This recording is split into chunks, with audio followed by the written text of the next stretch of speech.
what we've lost. Hey, g'day Nancy, how are you?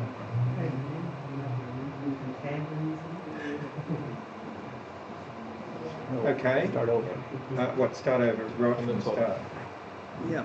Okay. Just a brief one. Okay, all right. To the very start of when I was talking? Oh, okay. All right. Right. Welcome to the 817th General Meeting of the Agricultural Society of New South Wales. And tonight, I'd especially like to welcome all those thousands of people throughout the world that are sharing our live stream. Welcome to you all. The Society is in its 75th year, the Agricultural Society of New South Wales, our Diamond Jubilee year, and as part of that we've decided to totally open the club up and have live streaming involving you, and of course you might like to join the Society. Our Treasurer would like that. Now, because it is a live stream, you are welcome and indeed invited to be part of it, and so you may tweet your comments to the Society's Twitter, which is, what is it? Aviculture NSW. Okay, so it's at Aviculture NSW, or you may simply click on the live chat itself and Ryan will pick up your question, and of course you can also email your questions and that. So you can be definitely part of the audience. So okay, so what are we going to be doing tonight? It's an exciting night. We're going to be having Daniel Gowland from Priam Culture, who's going to be talking to us on the topic of avian importation. Then, because of Priam's work on the orange-bellied parrot, Daniel's going to give us a little update on the work that's being done at Priam and is being done at the moment. It's highly significant for this incredibly threatened bird. There's only 70 to 80 of these parrots living in the wild at the moment, and a captive population of 350. So we'll be going into that a little bit after the avian importation.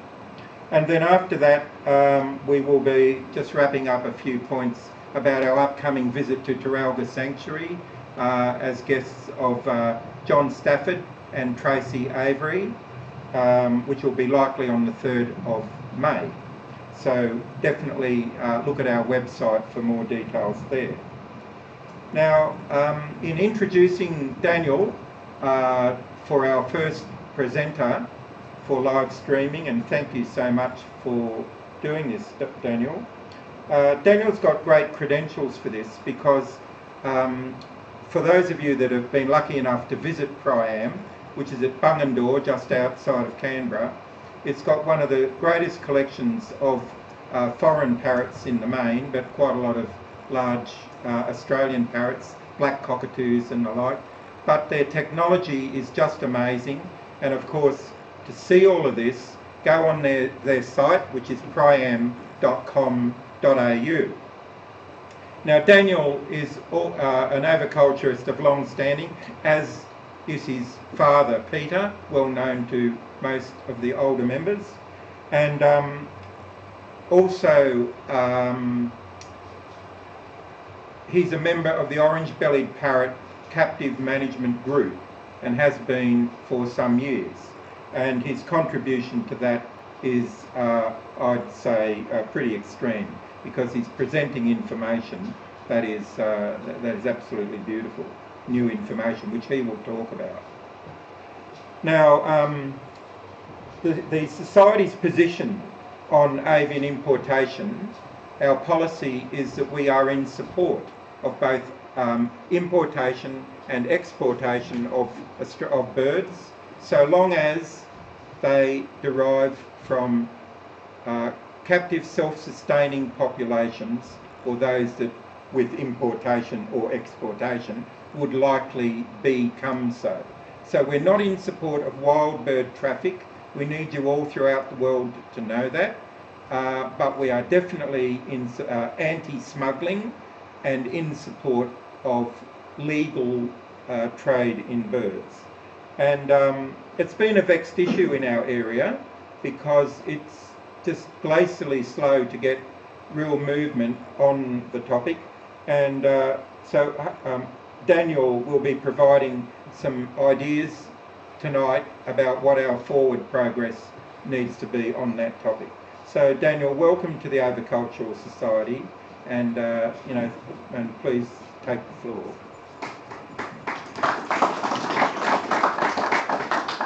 Thank you, Graham, and thank you the Avicultural Society of New South Wales for this opportunity. Graham's 100% right when we say importation and exportation. We can't have one without the other, and I see that we are not unique in our position, as there are many countries around the world that are in the same predicament, and in the long term we're going to have birds which are going to be falling aside from proper management and sustainability in the long run. For us to import animals into this country and elsewhere, you need an impact risk assessment, all right? The government authorities with the right mind and studies and backgrounds need to be able to work out, if we bring in a particular species, and it doesn't have to be just a bird, whatever wants to come into the country, what is the impact on that critter and where is it going to go? Is it going to be an internal flora bug? Is it going to get out and take crops? Or is it going to be a pest towards our native guys? IRAs are currently being done. They're being performed. The Citizen IRA has been on the board for 10 years or so, and it has not been completed. It has not been ticked off. It's been reviewed a number of times and it keeps being promised to be put up there, but it is not something which is actually functionally signed off on and here we can go and act on. There's a bunch which have been.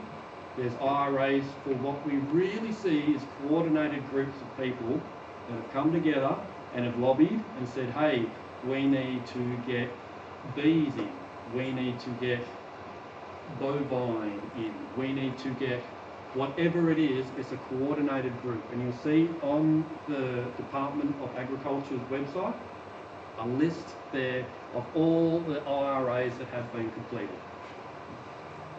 So what we really need to do is show everybody who's fancying of birds of any sort, and not just parrots. Citizens have been done, but there are finches and there are pheasants and all sorts of different creatures that need to get done in the long run for the survival of the species, for not just our generation, not our kids' generations, not their generations, not their generations beyond that, but we're talking hundreds if not thousands of years.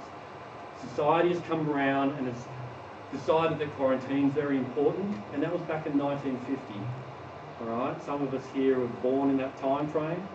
Then we'll go on to another list later on, which will be the CITES recommendations, which is in my lifetime an understanding of how we should manage threatened species. So, for the quarantine to be approved, for the risk assessment to be completed, we will then be given guidelines. And for it to be done, we need to go ahead as one big group and say, we need this sorted, please, everybody. Numbers is the key. There are more birds in captivity than dogs and cats combined, which is reported in a companion animal study back in 2007. If you look that up on Google, you will see a fact there.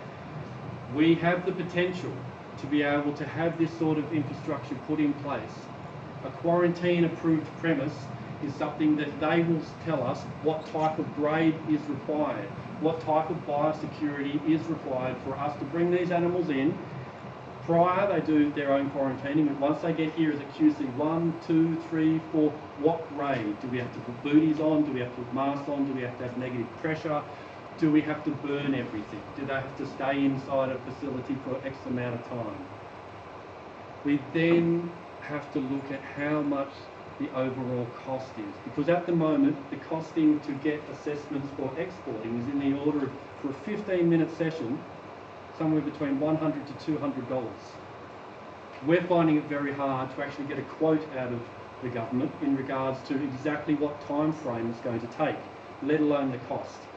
So from a business and a survival point of view, from daily feeding, not only of the critters but of the people that help the system go forward, it's very hard to budget on the fact that there is no actual quote being given, just on a 15-minute interval. You ring them up, that's 15 minutes. All right? They do have a quarantine facility which is going to be completed in 2018 for avian critters. At the moment it's being completed for dogs and cats and horses. I think bees have just been completed. It's down near Melbourne. The problem with the avian facility at the moment is at large scale. It's big, it's poultry, it's commercial poultry. Now we need a system where you have one bird that can come in, a pet bird from somebody who's migrating from England or wherever they are on the planet, can come over here and bring their pet critter, which has been part of their family, which is an animal that's been with them for decades. To be able to hire out a space as big as this hall would cost and feasibly put back many other quarantine imports. We, I believe, need something which is specialised, that you and I, the people who are technically excellent, are able to keeping the husbandry of these critters up to the limit that they require to survive. It needs to be small enough that we can bring in one clutch. The Department of Environment, which is the other side of what we need to be worrying about. Quarantine is all agriculture. The Environment Department is the trade of these critters. It is the CITES, it is the certificates. It's called the Convention on International Trade in Endangered Species. It is managed by the wildlife section inside wildlife trade within the Environment Department, the Federal Environment Department down in Canberra. Each animal, parrots in particular, has got a 3-2-1 grading. 1 is very high, 3 is because a particular country has lobbied for it. We have to come up with a breeding program which enables us to be able to share the genetics that we are able to breed here in Australia with guys overseas, and vice versa. When they have bred the species to a number which is overrepresented potentially in their gene lines, or they have just created something which is different. They have got finally a particular family line growing, breeding. We need them to come back in here. Export and import must go together. The zoo world are able to use what they call a CCP, a Cooperative Conservation Project, which enables these animals to come in and be displayed. Now, one thing that the Australian government hasn't really adopted or appreciated or recognised is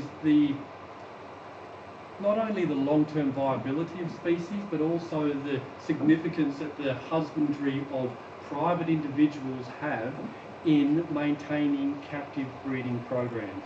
A collaborative. It is all about the critter. It is all about the welfare of that critter. We need these guys to go on for a very long time. In the hands of people who can just concentrate and focus on one particular species, then that particular species can thrive.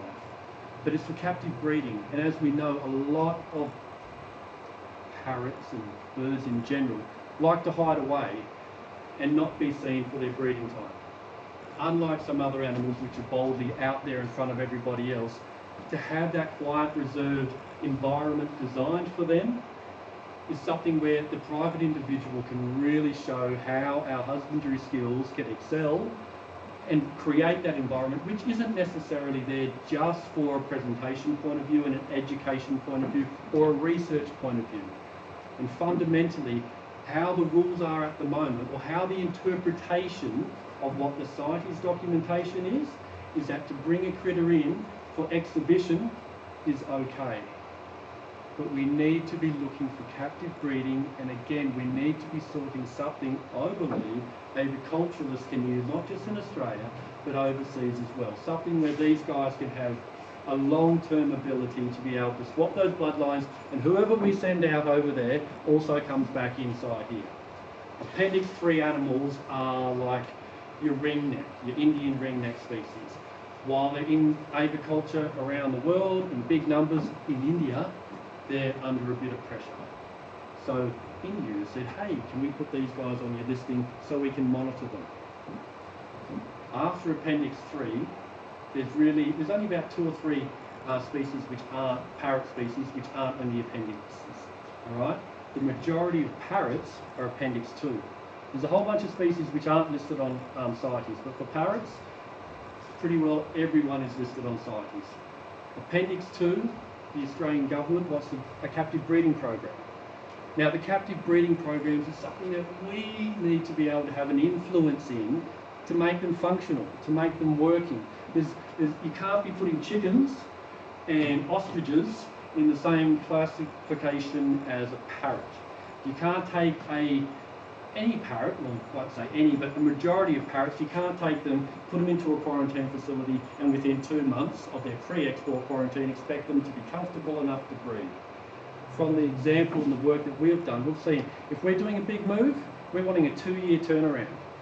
We want to put guys into a new flight. Yes, it'd be great for them to breed this season, but realistically, we're working on the season after that. All right? So that in a quarantine facility is somewhat a little bit unworkable. The current citizen impact risk assessment is looking at eggs. It's also looking at live birds. And I do think we need to start at ground roots and work our way up. Yes, we do need to be able to bring in the feathered individual, but I also think we need to be able to bring in the semen. We need to be able to bring in the eggs. All right, in a manner which is completely traceable, so that we can go back and we can go, and try to work out some of the issues that we do see in the rearing of these individuals. After Appendix 2, we've got Appendix 1. Now, Appendix 1 animals get moved up there. A lot of the animals that came into Australia came in as Appendix 2, and through the past couple of decades have been moved on to Appendix 1. I am not going to debate that that is a wrong thing to do, but they fall into a completely different class of rules. The Appendix 1 animals are for non-commercial purpose, as is most of the CITES animals and their interpretation, but specifically Appendix 1 animals are under threat. Now, the elephants that were brought in are a classic. They're an Appendix 1 critter into Australia. Scarlet macaws are an Appendix 1 critter. The little blue-throated conure is an Appendix 1 critter. For us to bring them in, Australia needs to come up with a clear definition of commercial. Because non-commercial is up there. We will say non-commercial is display. You can come and have a look at this critter, and you can come and pay me to have a look at this critter, as long as you abide by all the rules of DPI to actually keep these guys in an enclosure. However, it is commercial, an interpretation of commercial, to actually exchange funds for that critter. Even if those funds are being used to feed that critter, house that critter, clean that critter, help its reproduction, that is still under the interpretations Appendix 1 commercial. We need to have that influence. We need to be able to go together and say, well, what is it? In some countries, Appendix 1 commercial definition is if you are to on-sell that critter. So if you're going to sell that animal and there's somebody else who's going to sell that, that is a commercial transaction. CITES itself says that there is no worries about money exchanging. They're expecting money to exchange for an actual critter, okay? Because there's a lot of work that goes into getting that critter on the perch, to staying where it is. Captive breeding programs where there's a collaborative which is looking after the species, looking after the individual welfare, and being able to have it so as if the individual keeper falls off the perch, then the species can move to another group of people, is more than probably the means of where these guys are going to go in the long run. All right? But these programs, as they have in America and other places around the globe, are then able to go across the border, staying within a captive breeding program, but over in the States or over in Europe or wherever it be, let them breed. Let them work on their husbandry. Let them keep that genetic pool alive, and then bring these guys back in. And not necessarily in a year or 5 years or 10 years or 15 or 100 years. At some stage, the genetic material needs to be diversified And that's what research and science is telling us at the moment. We need to diversify as much as we possibly can to retain these individuals, otherwise they'll be lost. Currently, research, education, exhibition, scientific material, household pet, or conservation breeding programs are what is permitted from the Australian government in regards to the importation or exportation of critters. We really fit into the conservation breeding. CITES has captive breeding recognised. So captive breeding is where we need to, as a society, stand up and let the government know how responsible and how good we are. Could you imagine if we had all the different species and all the different individuals up there as a number to say, look, we've read this. Our numbers aren't going down, our numbers are going up. Every agriculturalist is aiming to make the environment as happy as possible for the individual so as that they will replicate and carry on. All right, so impact risk analysis, we need to get sorted before we know the rules of what happens for importation from a quarantine point of view. CITES, captive breeding programs, is what is required for us to coordinate our breeding programs on a global level. Do we have any questions? Well, we should have questions from the audience because we're here, and it's 1.5 minute delay for everybody looking at it live streaming. One question I have is, should we be then focusing on CITES Appendix 2 species, Daniel?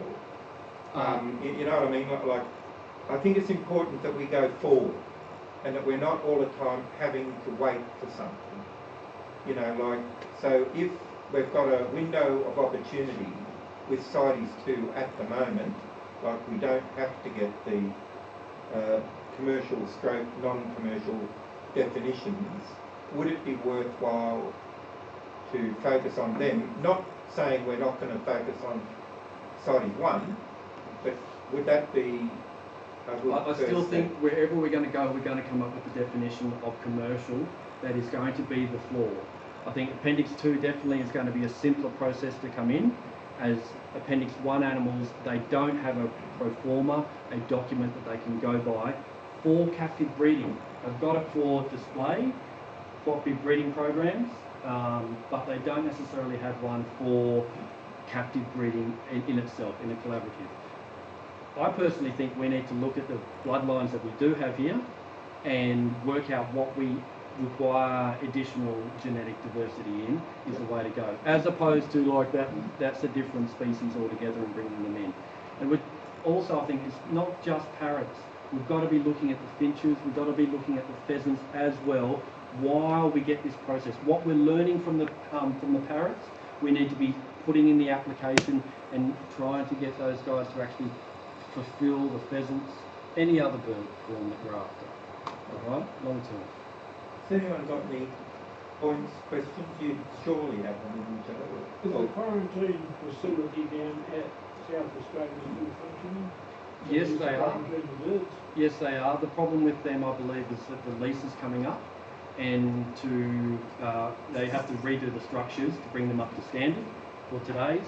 So again, I don't see that they are something which is ideal for what we're after. I think if you're large commercial, absolutely.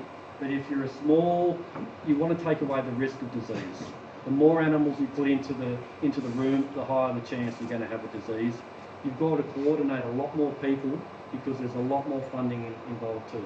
So while it is there, the same as Spotswood is still there and functioning, they're coming to completion, I think, in 2015, 16, something like that soon. All right, the next few years. But 2018 is when they're planning to have the Avian import quarantine facility completed. 3 rooms and then a room for live animals as well, but larger rooms. Does that answer that one?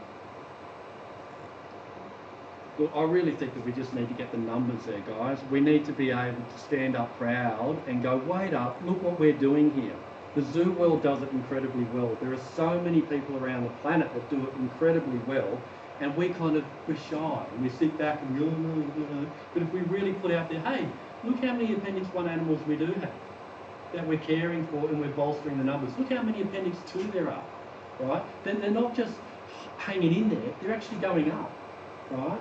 In today's climate, with the society going all about sustainability, agriculturalists are there. They're at the forefront. We've got very threatened critters. We've got very tricky individuals to keep on, and we're just going leaps and bounds. 10, 20 years ago, where were we? Technologically, diet-wise, housing-wise, right? We have come a long way and we're still going. And there's generations that are coming up with all these new thoughts on, oh, let's try that. We haven't thought about that before. I was just wondering, what key species do you have in mind, like, comes to your mind when you're looking at what you'd like to get in first? Is there something that really pops out?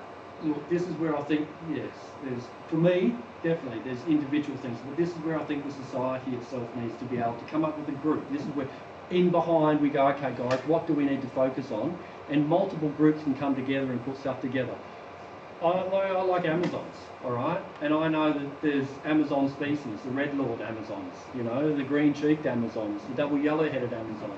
There's a whole bunch of those, plus macaws, right? Red-fronted macaw species is something that would be excellent to be able to get bloodlines in and to go out. And some of you may or may not know, but there's been a single red-fronted macaw offered to us 9-10 years ago from Wellington Zoo. We're part of the zoo network. They are part of our zoo network, and we still can't get that animal in here. It's not that we haven't been given the permits, but the different departments haven't aligned. One permit gets given, it lapses by the time the next permit comes through, and the next permit comes in, and that one's lapsed. And it's just this big cycle, and that's within the zoo industry. All right. So from a captive, a real down-to-earth captive, where a large majority of threatened species are maintained, is almost an impossible act. So yeah, there's heaps like African species that are like, we just keep going. It's like, yeah, but again, I think it's individual groups, collaboration, and going, okay, let's focus on this. Let's do the paperwork. Once we get this done, we're just touching the surface here, okay? An impact risk analysis will give us the protocols for bringing in the parrot, where we can bring in, what we've got to do before and after. But then each individual species has to be assessed, okay? They're just doing the grade to the big picture thing of parrots. What diseases are going to come in? It's not that they can't be done, all right? It's just somebody's got to, at the end of the day, go, okay, this is what we know about it, let's have a go and try to minimise the risk. A few online questions here, Daniel. Parrot Society would like to know, what basic steps would you suggest clubs take to collaborate as one towards legalising importation? Excellent question. Like some of the very key things, and which I've seen done in the Finch Society as well, is get breeding programs. Have animals there that we're going to collaborate with and say, all right, how are we going to manage this? And let's say it's the blue-fronted Amazon. All right, you've got blue-fronted, you've got blue-fronted, you've got blue-fronted. Trace their histories. Okay, now how can we diversify those bloodlines coming together?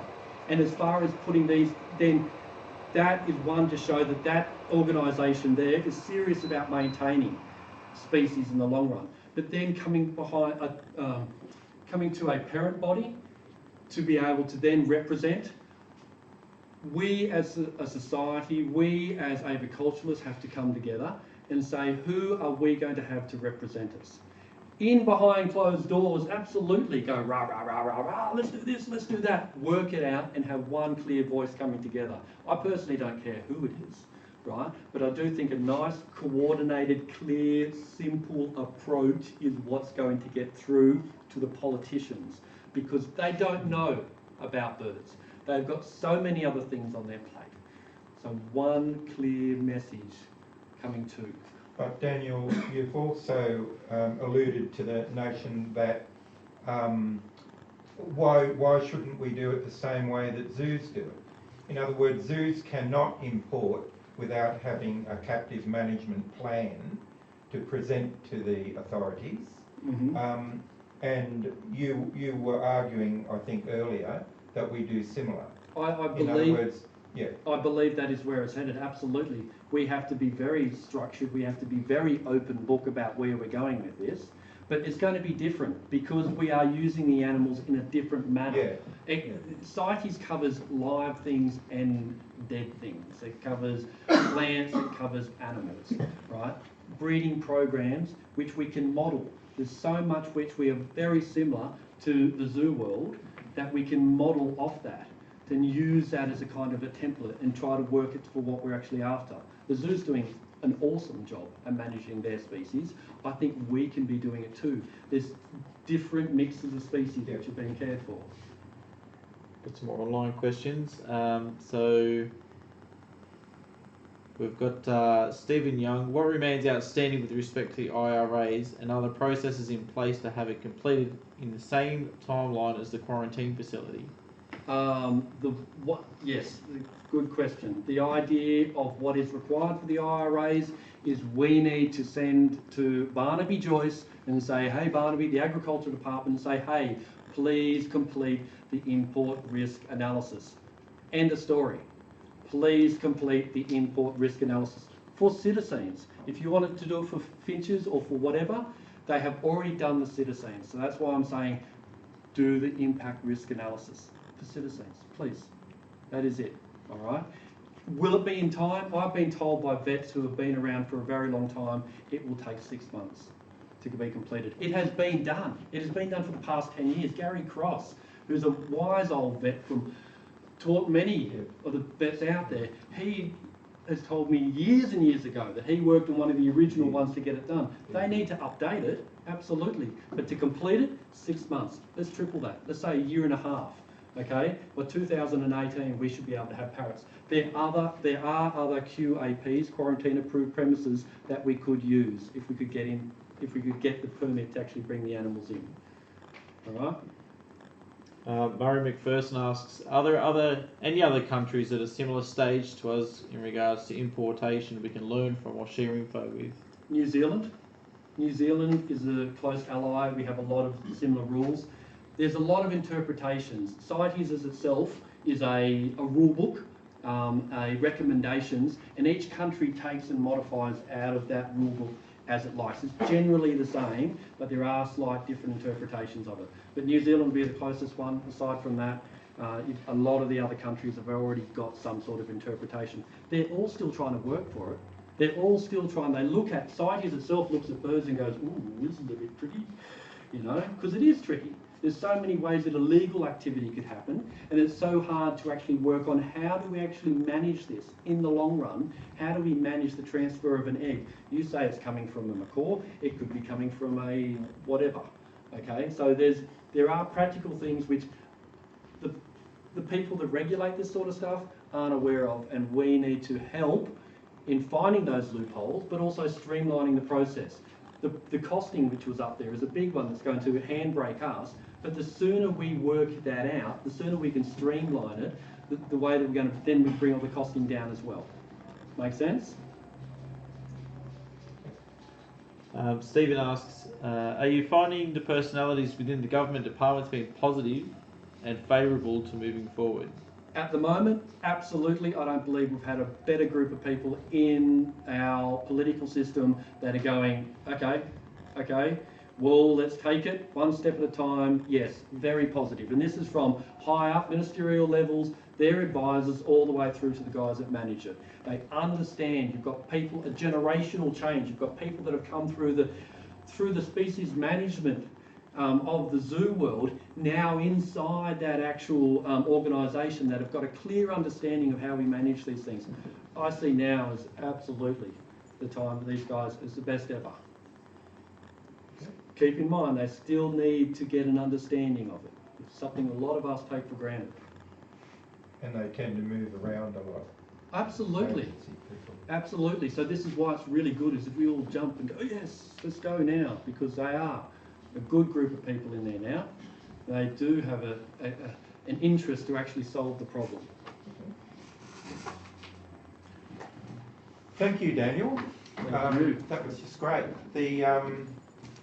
So obviously what we need to do is to go forward with it, which means someone has to be doing the IRA for parrots, someone has to be doing the IRA for finches, likely the Finch Society would be coordinating that, and someone, likely the Pheasant Society, would be doing the pheasant side of it. Would the Parrot Society likely be working hard on the IRA? But you said it was already done. It's already done. It's really the government. We have to say, guys, Okay. you do it. You go and complete that. Yeah. So, but yeah, pushing and encouraging them and helping, but keeping inside their spectrum all the time, inside their view. But definitely we do need to go forward with avian importation. And for all of you looking at our live stream or part of our live stream globally, know that we are entirely understanding that you are the supply for foreign birds, your programs, so you have to have good programs from which we can import from. We are the demand end here. And it's the opposite for native birds, and that is we have to have very good, demonstrably captive self-sustaining populations that can be good sources for genetic diversity that you need to maintain your collections overseas. So there it's the other way. Yeah. We are the supply, you are the demand. We are lucky too, I think, because our natives are very much already governed by the national park system.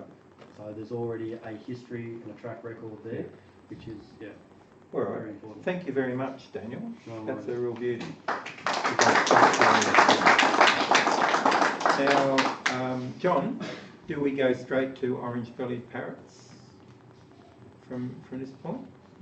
Okay.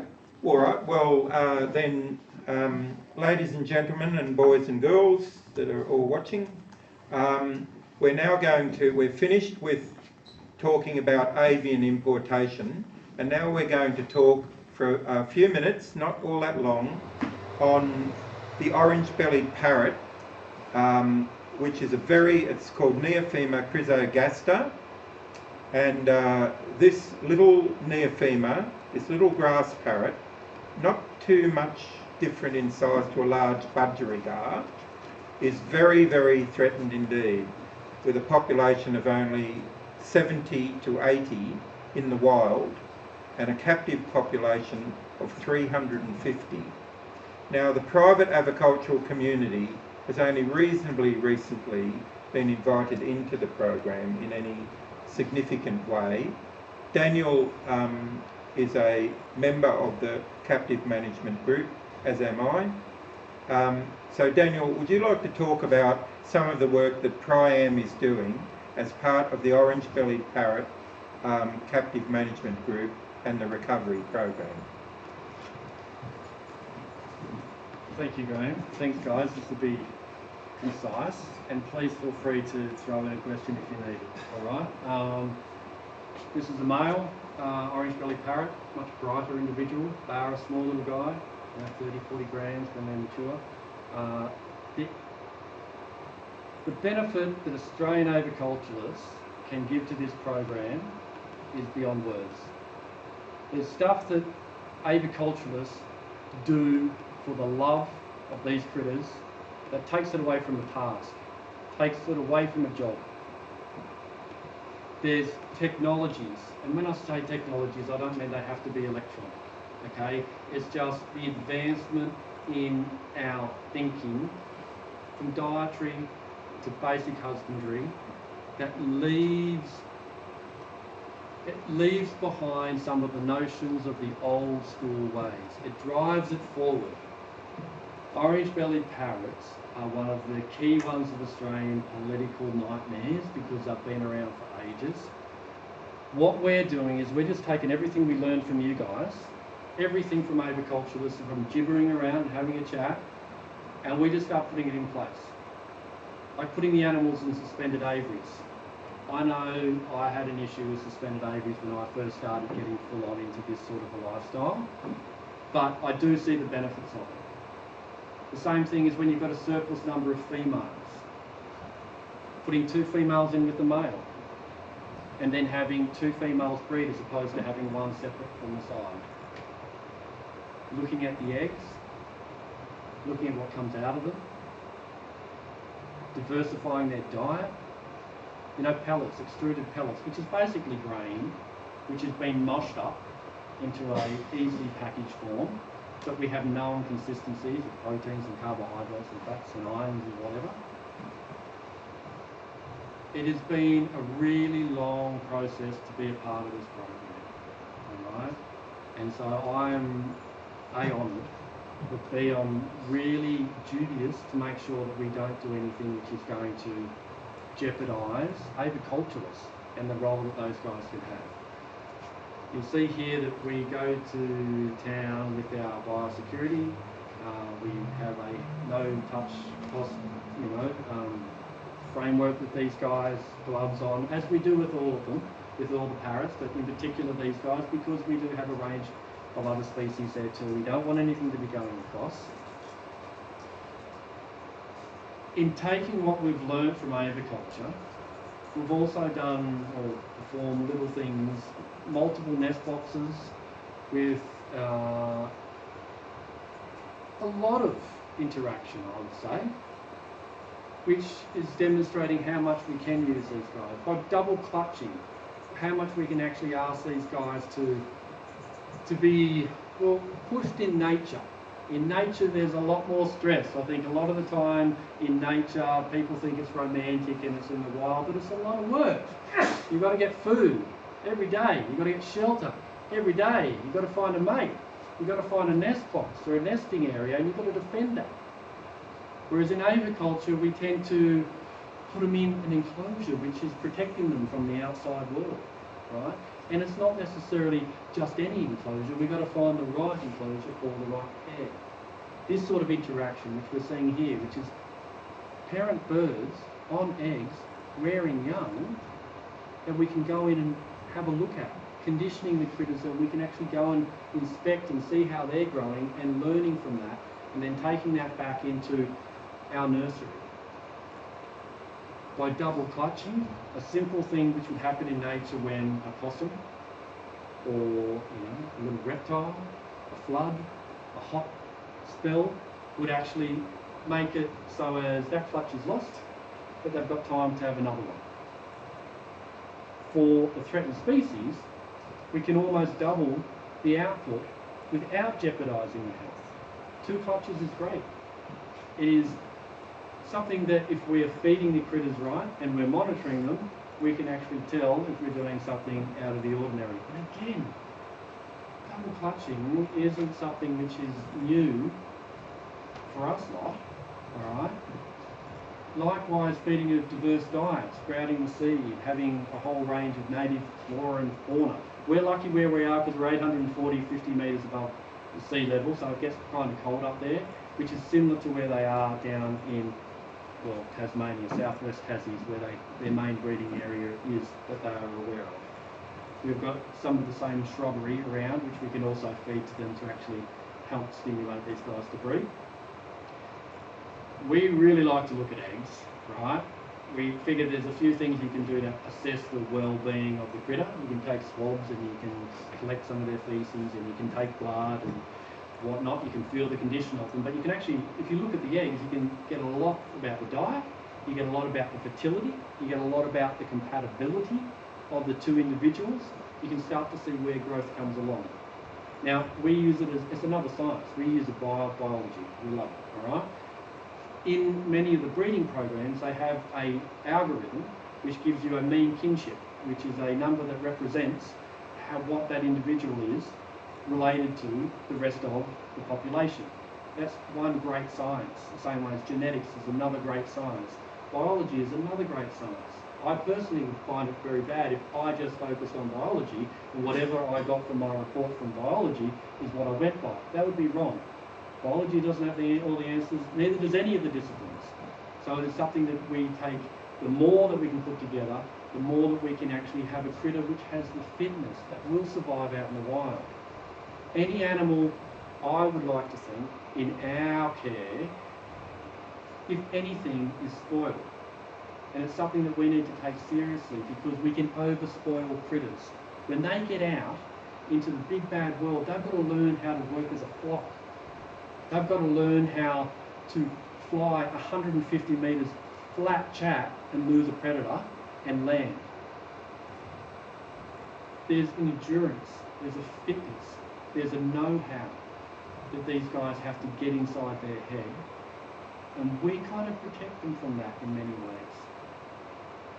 We're writing everything that we do up, and we're putting it on our website, so you can go and check that out. The write-up for this season is hopefully within the next month, which will explain what our last breeding season was and what our current thoughts are, and that is all. Any questions? What's the genetic pool? Okay, the genetic pool in captivity, great question.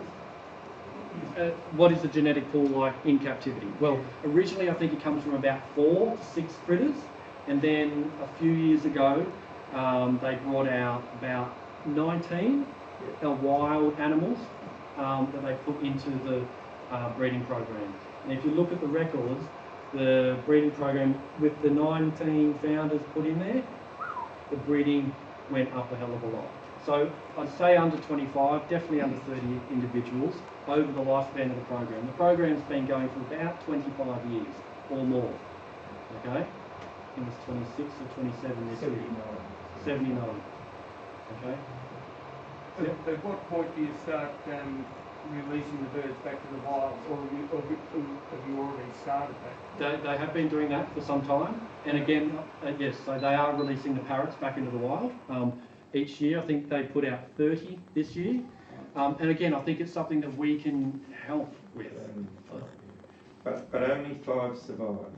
Only, 20 were released, 5 survived. There has been breeding in the wild, I think, of captive bred birds, so it is hitting, but the program has to work on increasing the fitness of the birds that are being released. Like, we can come up with the numbers, and if there was more private involvement in that, obviously we could come up with big numbers. Yep. But the numbers of themselves aren't good enough. You've got to increase the fitness. yeah, and conditioning for the wildlife too, from living out in the wild in a completely different area. We're talking southwest Tasmania. So Taroona is in near Hobart, and then you've got Healesville, which is down near Victoria, and Moonlit and Adelaide, and ourselves near Canberra, that have these critters in a completely different environment. Air patterns are completely different. Predators are completely different. Let alone getting that flock mentality, right? Completely different. And I think that is one of the key things that we need to work on. We need to be able to get, personally, I'm thinking large enclosures, all right, where these guys can learn to work as a flock, right, and get some predators, right, get them to know what a hawk and how a hawk flies, or how any other bird of prey works, or even ground animals, how they work, plus slowly get them into it. And if you bring an animal into your facility, it takes 2, 3, 4 days sometimes for the animal to adjust to the local area, in the sense of just getting food, let alone going, okay, where is everything else? It takes weeks, right? Same as I was saying before about 2 years, when you move a bird which has been on the facility for like years and years, move them to another flight, and they go, oh, this is a bit different. So I think that adjustment time frame, and I also think we need to be a little bit more gentle in the way that we actually let these guys go from one area to another. I think we need to be having some larger markers, but we're going into a topic that'll go on for a long time.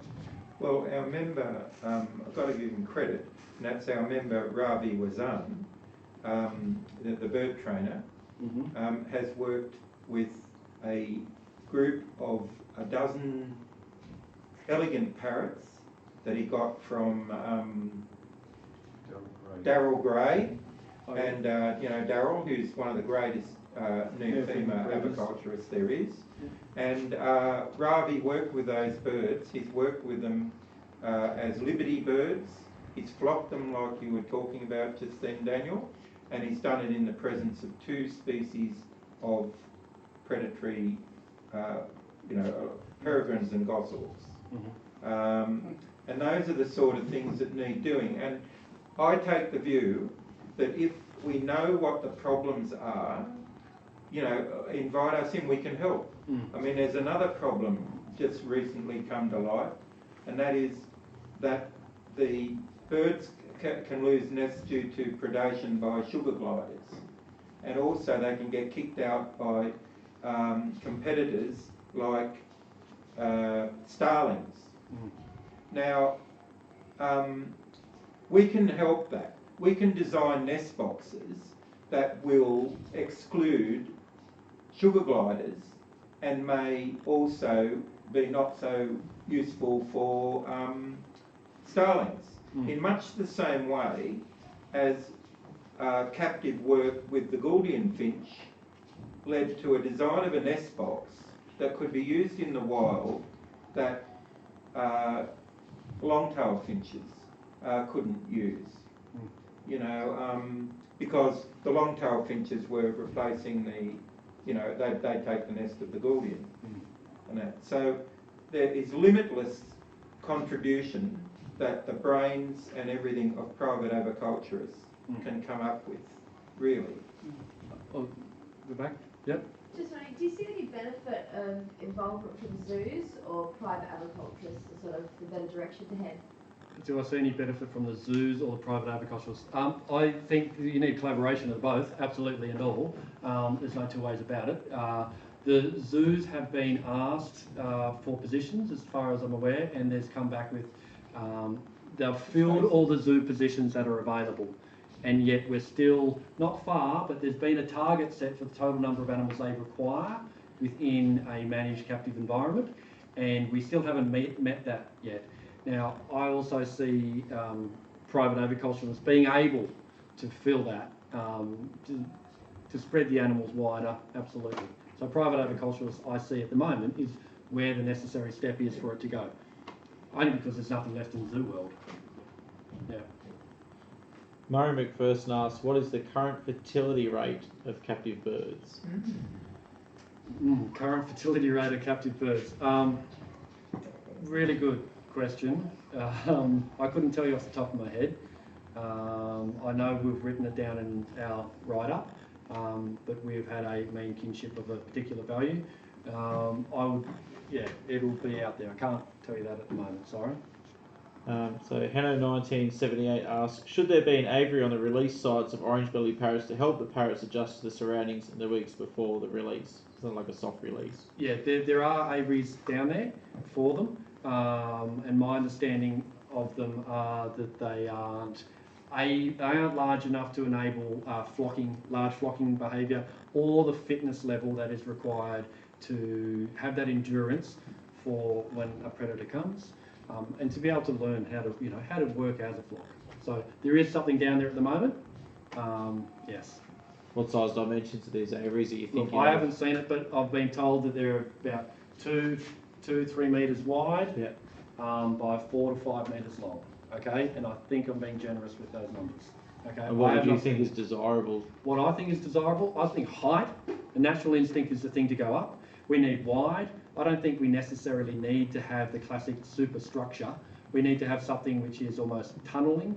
You know, there's no reason why we couldn't have something as wide as this room, say 4 to 5 metres wide, but then go for a length, but then continue that in a big snake sort of a field, and ideally oval or a big figure 8 even. Do you think it might be achievable with recycling, say, horticultural greenhouse structures and rewiring? I think the netting that you use to put over fruit trees, and I think the poly piping that you use to put, 50mm tubing, and I think a couple of star pickets, plus you could double net it, right? So I think let's brainstorm it, and let's get some builders in there as well. We've got to fly it in. Southwest Tasmania, if you want to walk into it there, it takes you like 7 days of hard slogging. You've got to know. I'm not going to, like you can, but no. So you've got to fit it into a plane. That's the other thing to get it in there, all right? So yeah, and ideally, I really think that we need to have a structure, almost a shape that we can see from a distance. So we put that back on the mainland too, because when these little knuckleheads get from down south of Tassie all the way over to Victoria, by then they're going to want to feed and they're going to want to break. If we can put them into these enclosures and we can actually get them acclimatised to that shape and that space, pulling up the doors so they can come in and out and feed freely, they go and they see this from the air when they land in Victoria, they're going to see the same sort of shape, same sort of structure. If you do need to close it down, yeah, I like to think about this stuff, so yeah. Daniel, one more question there. Why have the numbers declined? Is it environment? Is there a lack of logs, a lack of food? Because I can't see the point in releasing lots more birds if the environment can't support them. Absolutely. So the question being, what is the main, why are they declining? I have no idea, and I don't think they know why they are declining. Okay? There's theories, but I don't know, I don't believe that there is this is why they are declining, whether it's diet, habitat. Graham? Yeah, but I reckon Paul's question is on the hammer. Yep. And that is, we didn't know why malleefowl were declining either. Yeah. And what the zoo did was breed malleefowl for 10 years, and we released them not released them, it was the Wildlife Agency that released them, but they released them in 4 cohorts each year, and they studied them to find out why they didn't thrive, what was causing, but I think it's just extremely sad that 35 years into this project, the orange-bellied parrot stuff, we still don't know the answer to that. It's pretty bad, really. In terms of husbandry, how different are they from other neofemers? I don't, as far as husbandry goes, how different are they from other neofemers? I don't believe that they're any really that different. But you'd have to go to someone that has been breeding them for decades, right? But I don't see that they're that much different at all.